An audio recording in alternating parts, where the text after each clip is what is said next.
Shri Venkateswara gold తాకట్టులో ఉన్న మీ బంగారాన్ని విడిపించి కొనబడును. Hello brother. హాయ్ బ్రదర్, ఇప్పుడు మూవీ రూల్స్లో ఎవరైతే అప్డేట్ చేస్తున్న ఒక పర్సన్ పైరసీ చేస్తున్న అతను అరెస్ట్ అయ్యాడంటే కదా, సో అది ఏ విధంగా ట్రాప్ చేశారు ఏంటని మీకు ఐడియా ఉందా? రైట్. సో అంటే ఫిల్మ్ ఇండస్ట్రీలో ఎంతో కష్టపడి ఒక డైరెక్టర్ దాదాపు ఒక 2 ఏళ్ళు 3 ఏళ్ళు కలిపి డైరెక్టర్తో పాటు అసిస్టెంట్ డైరెక్టర్స్, అందులో ఉన్న ఆర్టిస్టులు, క్యారెక్టర్ ఆర్టిస్టులు, టెక్నీషియన్స్, కెమెరామ్యాన్లు, లైట్ మ్యాన్స్ వరకు కూడా చాలా కష్టపడి దాదాపు 2.5 సంవత్సరాలు 3.5 సంవత్సరాలు ఒక సినిమా తీస్తారు.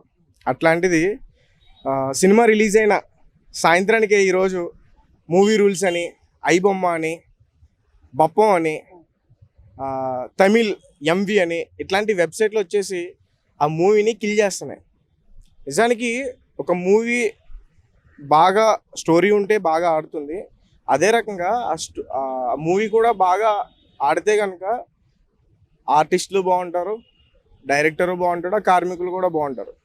మనం ఏమనుకుంటాం అంటే మొత్తం కూడా ప్రొడ్యూసర్ ముందే కంప్లీట్ చేసేస్తాడు కదా అని చెప్పేసి అనుకుంటారు. అందరికీ ముందే డబ్బులు ఇచ్చేస్తారు కదా అనుకుంటాం, కానీ అందరికీ ఇవ్వరు. కొంతమంది మూవీని బట్టి కూడా ఇచ్చేటట్టు ఉంటారు. అలాగే ఒక ప్రొడ్యూసరు ఇంకొక మూవీ తీయాలంటే వాడు కూడా తీసిన సినిమా బాగా హిట్ అవ్వాలి కదా, దాని నుంచి కూడా కొంచెం ఆయన లాభాలు ఉండాలి. సో ఈ రకంగా చూసుకోవాలి.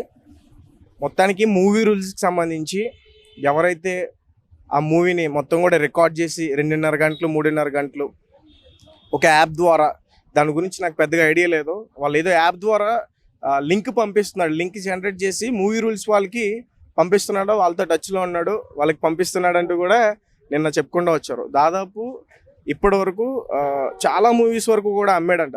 ఒక 65 మూవీస్ వరకు కూడా అతను ఇలానే రికార్డ్ చేసేసి అమ్మేశాడు. ఇక్కడే వనవస్తలిపురంలో ఉంటాడట అతను, హైదరాబాద్లో. అయితే ఈస్ట్ గోదావరి, అతని పేరు కిరణ్ కుమార్, ఒక ఏసీ టెక్నీషియన్ అని కూడా చెప్తా ఉన్నారు. ఒక్కొక్క మూవీకి అంటే ఒక చిన్న హీరో అయితే 40,000 నుంచి 50,000, అదొక పెద్ద హీరో మూవీ అయితే 80,000 నుంచి 1,50,000 వరకు కూడా వసూలు చేస్తాడు. ఓన్లీ 2.5 గంటలు కూర్చుని రికార్డ్ పెట్టేసి కూర్చుంటాడు, తన పని అయిపోతుంది. దాని తర్వాత ఇంటికి వస్తాడు, దాన్ని సిస్టంలో వేసి లింక్ జనరేట్ చేస్తాడు, ఒక యాప్ ద్వారా మూవీ రూల్స్ వాళ్ళకి పంపించేస్తాడు. వాళ్ళు ఓకే అకౌంట్, బ్యాంక్ అకౌంట్ ఇస్తే అందులోకి డబ్బులు వేసేస్తారు. సో ఇదంతా కూడా జరిగిపోతుంది. నిన్న దొరకడం జరిగింది.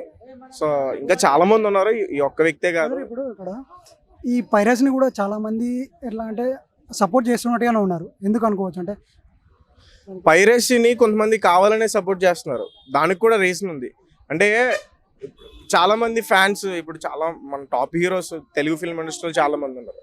సో అంటే మూవీకి వెళ్ళి చూడొచ్చు, టికెట్ల రేట్లు చాలా ఎక్కువ ఉన్నాయి. ఒక మధ్యతరగతి ఫ్యామిలీ వెళ్ళి చూడడానికి అంత ఇది కూడా లేదు. ఒక టికెట్ 300 అంటే ఎట్లా? ఒక సాధారణ మధ్యతరగతి కూలీ ఎంత ఉందని చెప్పుకుందాం మనం. చూసుకుంటే మహా అయితే ఒక 600 నుంచి 700. అంటే నేను రోజుకి చెప్తున్నాను, నెల జీతం చెప్పట్లా. నెలకి 25,000 వచ్చినా రోజుకి ఎంత వేసుకున్నా 700 800 అంతే కదా, అంతే ఉంటుంది. దాంట్లో ఇంట్లో పోషించుకోవాలి, పిల్లల్ని చదివించుకోవాలి, ఇలా చెప్పుకుంటూ పోతే బ్రో అలా చాలా ఉంటాయి. సో సరదాగా తన అభిమాన హీరో సినిమా రిలీజ్ అయింది, సడన్గా చూడాలంటే మన దగ్గర డబ్బులు ఉండాలి. డబ్బులు ఉన్నాయి, తక్కువగా ఉన్నాయి, కానీ టికెట్ల రేట్లు ఏమో చాలా ఎక్కువగా ఉన్నాయి. మరి అందరితో ఫ్యామిలీతో కలిసి సినిమా చూడాలంటే కష్టం కదా. 300 పెడితే ఒక ఫ్యామిలీ ఒక సినిమా చూడాలంటే 1,500. సో ఎలా సరిపోవు కదా. సో అలా దీన్ని అరికట్టడానికి ఇప్పుడు అరెస్ట్ చేశారు కదా, సో ఇట్లా అరెస్ట్ చేసి అరికట్టచ్చు అనుకోవచ్చా? ఎట్లా? ఆగు, ఇప్పుడు నెక్స్ట్ వచ్చే సినిమాలు ఏమున్నాయి? చాలా సినిమాలు మరుసటి రోజు వచ్చేస్తాయి. ఒక గ్రూప్ లాగా ఏర్పడిపోయారు. టెలిగ్రామ్ అని ఒక యాప్ ఉంది కదా, అందులో గ్రూప్స్ ఉంటాయి, వాళ్ళు మెసేజ్లు చేస్తూ ఉంటారు, అన్న మూవీ అప్డేట్ ఎప్పుడు పెడతారని. కన్నప్ప కూడా అలాంటి ఎఫెక్టే తెలియదు. కన్నప్ప మిక్స్డ్ టాక్స్ వచ్చినా, ఒక రకంగా పాజిటివ్ టాక్ వచ్చినా, కన్నప్పకు కూడా ఆ ప్రింట్ బయటకు వచ్చేయడం, ఆ హెచ్డి ప్రింట్. ఇప్పుడు అంతా టెక్నాలజీ పెరిగిపోయింది కదా బ్రో. మొబైల్స్కే కెమెరాకి సంబంధించిన లెన్స్ అన్నీ కూడా వచ్చేసినాయి, అవన్నీ కూడా రికార్డ్ చేస్తున్నాయి. బాగా యాపిల్ ఫోన్లో రికార్డ్ చేసేస్తారు. ఒక సినిమా థియేటర్లో ఎలా అయితే చూసామో అలా చూడగలుగుతున్నాం. నిజం చెప్పాలంటే మొబైల్లో కూడా ఒక ఓటీటీలో సినిమా రిలీజ్ అయితే ఎంత క్వాలిటీగా ఉంటుందో మూవీ రూల్స్లో కూడా అదే క్వాలిటీతో వచ్చేస్తుంది. అదే రోజు సినిమా రిలీజ్ అవుతుంది, అదే రోజు మూవీ రూల్స్లోకి వస్తుంది, సేమ్ అదే క్వాలిటీ. ఇంకా సినిమా థియేటర్కి వెళ్ళి ఎవరు చూస్తారు? ఎవరు చూడరు కదా. లాస్ట్గా మీరు ఒక ఆడియన్గా ఏం చెప్పాలనుకున్నారు అంటే ఇప్పుడు సినిమా రేట్ల గురించి? సో అంటే ఆడియన్గా కాకుండా నార్మల్ పర్సన్లా చెప్తా, కామన్ పర్సన్లా చెప్తా. సో అంటే సినిమాని అందరూ కూడా చూడడానికి ఇష్టపడతారు. ఎవరో ఫ్యాన్స్ కొంతమంది తప్ప మా సినిమా హీరో అని చెప్పేసి ఎట్లా చేస్తారు, కానీ సినిమాని అందరూ ప్రేమిస్తారు. ఎంటర్టైన్మెంట్ లైఫ్ కాబట్టి. సో అంటే ఒక సినిమా హ్యాపీగా ఫ్యామిలీతో వెళ్ళి చూడాలంటే ఫస్ట్ టికెట్ రేట్స్ గురించి ఖచ్చితంగా పట్టించుకోవాలి. సెకండ్ వచ్చేసి థియేటర్లో ఉన్న స్నాక్స్ కానీ పార్కింగ్ కానీ వాటి గురించి కూడా ఖచ్చితంగా ఆలోచించాలి. చాలామంది మాట్లాడారు, ఈవెన్ ప్రీ రిలీజ్ ఈవెంట్స్లో కూడా ప్రొడ్యూసర్లు కూడా మాట్లాడుతున్నారు ఈ టికెట్ రేట్స్ అవ్వచ్చు, ఈ స్నాక్స్ గురించి అవ్వచ్చు. రీసెంట్గా పవన్ కళ్యాణ్ గారి వరకు కూడా ఆ డిస్కషన్ వెళ్ళింది. ఒక టికెట్ రిలీజ్ అయిన రోజున 300 ఉంటే అదే రోజు పాప్కార్న్ 100 grams ఒక 600 ఉంటుంది, 700 ఉంటుంది, 800 ఉంటుంది, 1000. మినిమం ఒక ఫ్యామిలీ వెళ్ళి ఒక ఐమాక్స్లో కానీ ఏదన్నా మంచి ఇప్పుడు 3D 4D అంటారు కదా థియేటర్లో, అందులోకి వెళ్ళి సరదాగా సినిమా చూద్దామంటే అక్కడ టికెట్ రేట్లతో పాటు ఇవి కూడా చాలా వాచిపోతున్నాయి, చాలా ఘోరంగా ఉంటున్నాయి, చాలా ఎక్కువగా ఉంటున్నాయి.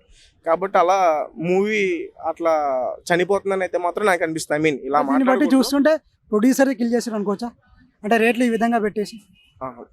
థియేటర్ ఓనర్స్ మాక్సిమం, ప్రొడ్యూసర్స్ అట్లా కిల్ చేస్తారు. ప్రొడ్యూసర్ ఎప్పుడు కూడా మూవీని చంపుకోవాలని చూడు, అంత పెట్టుబడి పెట్టి తన మూవీని ఎట్లా చంపుకుంటాడు.